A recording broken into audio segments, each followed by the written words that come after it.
I met Sergio Pessoa of Brasscom. Thank you very much for joining us today. Thank you for inviting me. Now, let's talk about Brazil as an outsourcing destination. What can you speak to about that? Certainly. I think Brazil can definitely compete in the global stage. The country is today the fifth largest ICT market globally, with a very sophisticated set of solutions in different verticals. Definitely is very competitive in environments like financial services, oil and gas, e-government.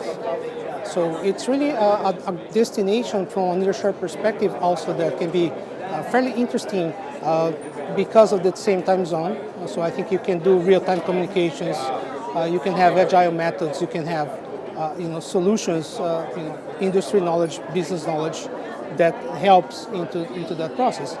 And also, I think we have lower level of turnover in the country, which helps productivity and in the overall nearshore competitiveness landscape, certainly competitive. We have some challenges with costs, but that's something that in the total cost of solution, especially for more specialized and higher standards solutions, that it's feasible.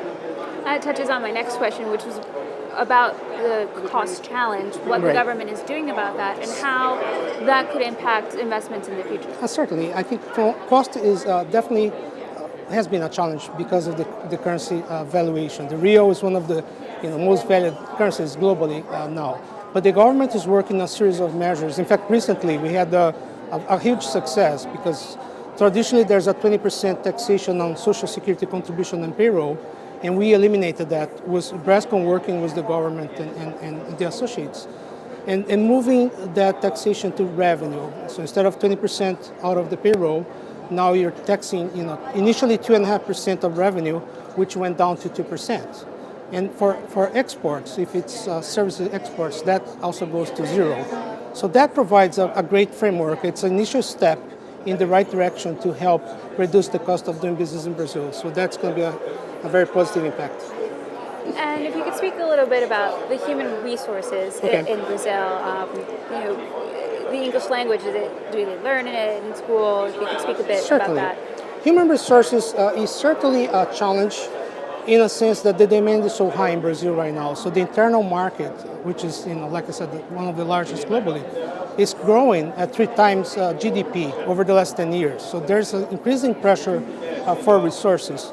But we are also working with the government. There's a new program called Pronatec, which is a national program for access to education and technology education and employment, which is designed to train 8 million people by 2014 in many sectors. In particular for the IT sector, we expect to have 400,000 people trained in this time frame. So we have more schools in the different levels from universities to like the high schools and technical schools, more investments in technical schools.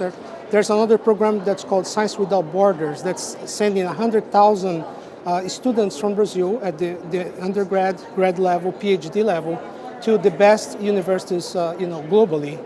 So there are, education is really an important component of what we want to do here, and creating the qualified resources is part of that plan. So we're working hard to make it happen. But today, we already have more than 1.2 million, resources in this space.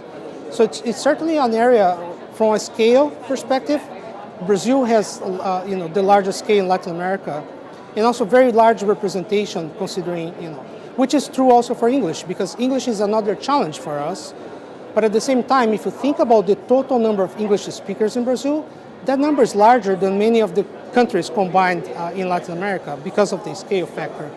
But we want to continue to work also in new initiatives to improve the English-speaking, Spanish-speaking, and programming capabilities overall across the market.